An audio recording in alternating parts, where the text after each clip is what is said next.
네, 더불어민주당이 내란 특검법 등 이른바 3대 특검법은 국민의 명령이라며 오늘 본회의 처리를 예고했습니다. 국민의힘은 대선 패배 이후 처음으로 의원총회를 열었는데 권성동 원내대표 등 일부 지도부는 사퇴의 뜻을 밝혔고 당 수습 방안을 둘러싼 본격적인 논의도 시작됐습니다.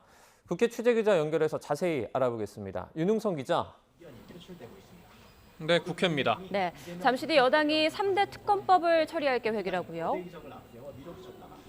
네, 민주당은 잠시 뒤인 오후 2시 국회 본회의에서 내란 특검법과 최상병 특검법, 김건희 여사 특검법 등 이른바 3대 특검법을 통과시킬 계획입니다.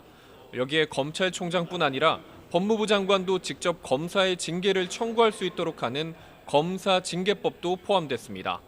특검법은 번번이 윤석열 전 대통령의 제의 요구, 즉 거부권에 막혀왔는데 이재명 대통령이 취임한 만큼 국회만 통과한다면 그대로 공포될 것으로 보입니다.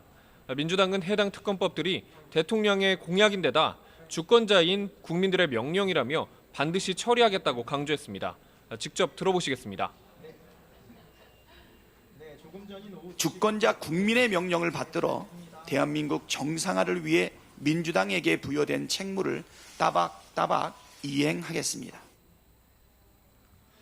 하지만 국민의힘은 합의되지 않은 통합을 저해하는 법안 추진이라며 반발하고 있습니다. 국민의힘 의총 발언도 이어서 들어보시겠습니다. 가장 힘이 있을 때 가장 국민에게 혜택이 고루 돌아가는 의미 있는 민생 관련 정책과 법안을 펼쳐야 합니다. 어제 김용태 비대위원장은 대통령 취임 축하 오찬자리에서 이 대통령에게 이 같은 민주당의 법안 처리에 우려를 전달했습니다. 또 법사위 소위에선 민주당 주도로 대법관을 현행 14명에서 30명으로 늘리는 법원조직법이 통과됐는데 국민의힘은 대법원을 이재명 정권 방탄기구로 전락시키는 입법 쿠데타라고 주장했습니다. 다만 민주당은 공직선거법상 허위사실공표죄의 구성요건에서 행위를 삭제하는 내용이나 대통령 당선 시 진행 중인 형사재판을 정지하도록 하는 형사소송법 개정안은 이번 본회의에 상정하지 않았습니다.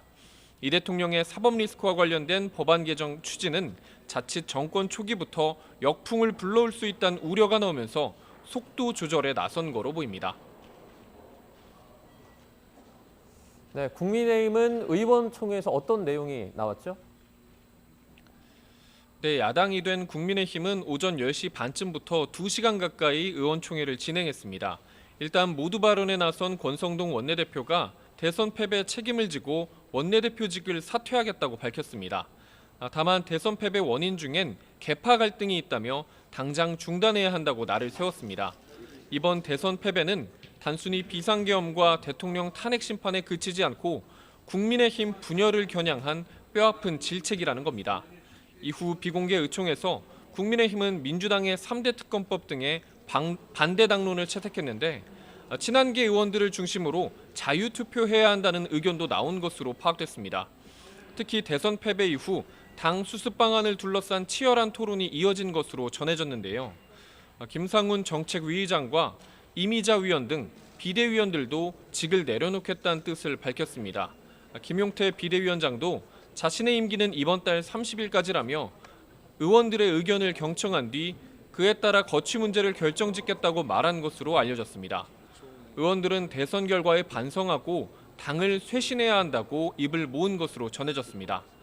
조금 뒤인 오후 1시 50분쯤부터 다시 의총을 재개할 계획인데 아예 특검법 등을 처리하는 본회의에는 불참할 것으로 보입니다.